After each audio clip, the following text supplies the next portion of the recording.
Alors dans cette vidéo je vais vous montrer un paquet de Slick et c'est pas vraiment un paquet de Slick que j'ai acheté, c'est pas un haul, simplement parce que moi mon objectif avec Slick c'est de posséder l'intégralité de leur collection. J'aime beaucoup leur carnet un peu rustique et le meilleur moyen que j'ai trouvé en fait c'est d'échanger des traductions avec eux, c'est-à-dire qu'ils me contactent pour que je traduise leurs annonces parce qu'ils n'ont pas de traducteur pour le site Amazon France, et donc c'est ce que je fais.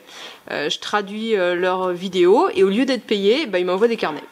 C'est assez basique, c'est un échange de bons procédés, on va dire. Voilà. Et donc ici j'ai le Dark Brown Rustic, je l'ai repris celui-ci parce que le Dark Brown c'est le tout premier carnet que j'ai acheté.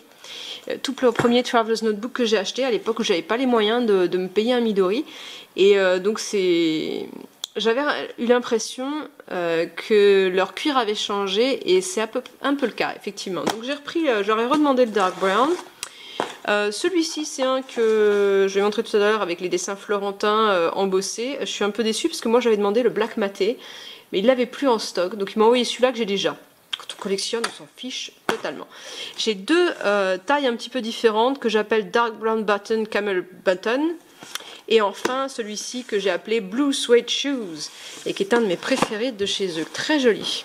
Alors on va commencer par celui-ci, le Dark Brown Rustic. Et ça c'est le Dark Brown que j'utilise pour faire le suivi de santé. Si vous avez vu la vidéo, je l'ai traité, donc j'en parlerai dans une autre vidéo. Et ça c'est le grand format. Comme on voit, ils n'ont pas été traités de la même manière. Celui-là a été traité, pas celui-ci. On voit qu'il y a une légère différence. Et voilà comment ça vieillit. Je montrerai ça plus dans une autre vidéo. Mais le fait est que le cuir a un peu changé sur ce modèle. Alors celui-ci, quand on le reçoit, donc on a les deux, le petit et le grand, le taille passeport et le même taille qu'un Midori. Et on reçoit également des élastiques en noir. Donc c'est noir et orange. On peut le recevoir noir dessus et orange à l'intérieur. Hein, c'est variable. On a le petit porte-crayon et on a toujours une petite pochette de chez Slick avec leur slogan Slick is the only thing that we strive to create the better thing. Free mind, creative life. Et c'est très pratique. Moi je m'en sers pour mettre tous mes petits accessoires de loisirs créatifs, mais aussi des câbles et trucs comme ça. Et si jamais mes carnets restent sans servir pendant une petite période, je les range dedans, c'est ce qui les protège le mieux de la lumière et ça évite qu'ils soient abîmés. Voilà. Donc je confirme, le cuir a bien changé, c'est pas du tout le même que celui que j'avais sur le mien, qui est un des premiers modèles qui le vendait, mais c'est toujours un cuir assez rustique. Alors truc très bizarre, celui-là est arrivé avec des espèces de petits points noirs, je sais pas ce que c'est que ce truc.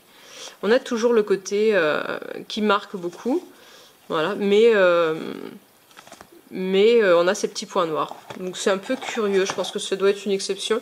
Ici on a ce cuir qui est assez souple et qui est complètement ciré. C'est un cuir ciré. Alors c'est ce qu'on appelle le cuir pull-up également. Voilà, quand on tire dessus on voit la marque qui reste. C'est un cuir qui va marquer beaucoup, qui va énormément évoluer dans le temps, très très vite. Il va avoir un côté ancien assez rapidement. Et ça marque bien. Voilà. Et autrement, à l'intérieur, on a la présentation habituelle. Alors, on ne peut pas absolument garantir ce qu'on va avoir chez Slick, mais la plupart du temps, et je vais le dire avant d'ouvrir, on va avoir un carnet ligné, un carnet calendrier libre et un carnet blanc, qui est idéal pour le dessin, avec un papier un petit peu plus épais, un petit peu plus absorbant. Et on va toujours avoir par contre la pochette zippée en plastique. Alors on va voir justement si ça se confirme. Ici j'ai alors je suis à l'envers du coup. Ah oui d'accord, ça arrive des fois, ils mettent ça en bas. Alors, on a bien le carnet blanc pour faire du dessin, le carnet ligné avec ce système-là, la petite pochette fait zipper en plastique, de l'autre côté qui peut le porte-carte, et juste un petit conseil, moi là-dessus, je coupe ce petit bout-là sur lequel je me suis griffée à plusieurs reprises, je le coupe en angle, je vais montrer comment j'ai fait sur l'autre. Voilà, ici je l'ai coupé, et de manière à moins me blesser, et c'est nickel après. Voilà, et le dernier, c'est le calendrier libre. Donc ça correspond bien à ce que je vous avais dit, mais pas dans le même ordre, quoi. Voilà pour celui-ci. Hop là. Alors je vais le mettre à gauche, je vais le garder pour après pour une autre vidéo. Alors, ces deux-là, on va les regarder ensemble puisque c'est le même modèle. Alors, on a d'un côté Dark Brown et de l'autre... Ah non, mince, je me suis trompée, c'est ceux deux-là qui vont ensemble. Bon, on va commencer par celui-là. Alors celui-ci, c'est donc le Black Maté, donc j'étais un peu déçue, j'avoue. Quand on collectionne, le souci, c'est que quand on a déjà une pièce, on en veut une autre. Alors le Black Maté, je l'avais pas, celui-là, le Florentine Design, je l'ai déjà. Je l'ai dans ce coloris et dans le coloris plus foncé. C'est un joli carnet qui est un peu plus féminin.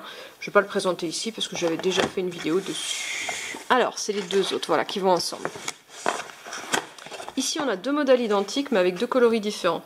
Le Dark Brown d'un côté et le Camel de l'autre. Je ne suis pas trop d'accord avec la couleur Camel, parce que moi, j'appelle ça un beige ou un brun léger, marron léger, mais sûrement pas un Camel qui, pour moi, est beaucoup plus clair en couleur. Par contre, Dark Brown, aucun problème. On retrouve ce cuir vraiment très rustique d'aspect, qui tient très bien dans le temps, d'ailleurs.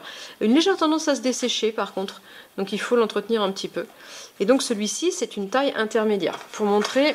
Donc on a la taille standard Midori, et voilà comment celui-ci se positionne, et on a le passeport. C'est un peu, voilà, trois tailles, ici c'est la taille intermédiaire, pratique pour mettre dans le sac si on n'aime pas avoir un truc trop petit pour écrire. Voilà, les petits décors en laiton en dessous et ici. Et là c'est à bouton. Alors l'avantage du bouton, c'est que c'est hyper facile à fermer, le désavantage, c'est que c'est impossible à stuffer. Voilà, on reste sur ce type de taille en fait. Alors on peut tricher, on peut découper un petit peu dans cette longueur là, parce qu'on voit ils ont mis une bonne longueur, donc on peut découper un peu pour rajouter un deuxième trou derrière, mais ça va pas pouvoir être rempli à l'infini. Hein. À l'intérieur, même configuration, lignée, blanc, mais on va avoir dans celui-ci le craft. J'ai toujours trouvé le craft sur celui-ci. Toujours la même configuration. Et on a la pochette craft. Ça c'est bien sympa aussi. Pour ce type de format, c'est pas mal parce que ça peut servir de portefeuille. Donc c'est pas mal du tout. Un cuir rustique qui est assez joli. Il y a le porte-crayon qui va avec aussi, deux porte-crayons. Et il y a aussi un petit support en laiton pour tenir le taille-crayon dessus. Alors, moi je n'utilise pas ces trucs-là parce que ça abîme quand même vachement le cuir. Et ici, on a celui-ci qui a un petit problème. Voilà, il se déporte sur le côté, c'est-à-dire que le cuir se déplace sur le côté, il doit y avoir un problème de placement. Alors, si jamais ça vous arrive, évidemment, moi je peux tirer dessus, le replacer à peu près. Si ça vous arrive, il ne faut pas hésiter à les recontacter, j'ai déjà entendu des gens dire qu'ils avaient eu ce problème et ils les remplacent en fait, c'est un défaut. Voilà. Et on a exactement la même configuration sur le camel qui, entre nous, n'est quand même pas très camel. Voilà. Du cuir très rustique, du cuir qui a vécu, de la vache qui n'est pas toute jeune, on va dire. Et c'est bien, je trouve que c'est pas plus mal, plutôt que de savoir que c'est une jeune vache qui a été utilisée pour faire ça, c'est quand même un peu dommage. Alors, on va fermer ça. Et je vais finir par la pièce qui m'a le plus plu dans ces nouvelles acquisitions. Alors je pense que si ça avait été le cas, ce serait sans doute le Black Maté, qui me paraît très intéressant, avec les mêmes caractéristiques que le Dark Brown, mais bon. Je n'ai pas pu résister, je l'ai appelé Blue Sweat Shoes, en référence à Elvis Presley, que j'aime beaucoup. Et celui-ci, il est particulier. Alors déjà parce qu'il est bleu, ça c'est vachement sympa, une couleur comme ça. Alors, ils fournissent, donc il y a le petit porte-crayon, et puis il y a l'élastique orange, qui est définitivement une couleur qui ira beaucoup mieux que le noir avec le bleu. Et le cuir est totalement différent, parce que, alors à l'intérieur ça ressemble un peu au cuir du Midori, et à l'extérieur c'est du suède. Voilà. C'est un toucher doux.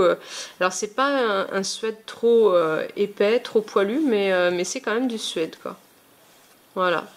Toujours la même configuration que d'habitude, mais vraiment jolie couleur, très sympa, au toucher très agréable. Sent bon aussi, pas de problème avec les odeurs. Toujours la même configuration à l'intérieur, très complète. En fait, je pense que c'est l'ensemble qui fait que le Zlik est vraiment un gros concurrent de Midori, parce que Midori, c'est plus cher, on n'en a qu'un, il n'y a qu'un carnet à l'intérieur, un carnet qui sera de meilleure qualité, mais un seul. Et si on veut vraiment avoir cette configuration-là, il va falloir monter à 70-80 euros. Là, on a tout ça pour 30-35 euros, quoi. Donc évidemment, c'est ça qui place Zlik bien devant les autres. Voilà, alors dans la prochaine vidéo que je ferai, j'expliquerai les soins que j'ai pris de mes carnets, et je ferai une comparaison de l'ancien Dark Brown, du nouveau Dark Brown, et montrer aussi comment ça évolue dans le temps, parce que quand j'ai reçu mon Dark Brown, il ressemblait beaucoup plus à celui que j'ai reçu la semaine dernière. Voilà. Et bien, à la prochaine vidéo. J'espère que celle-ci vous aura plu.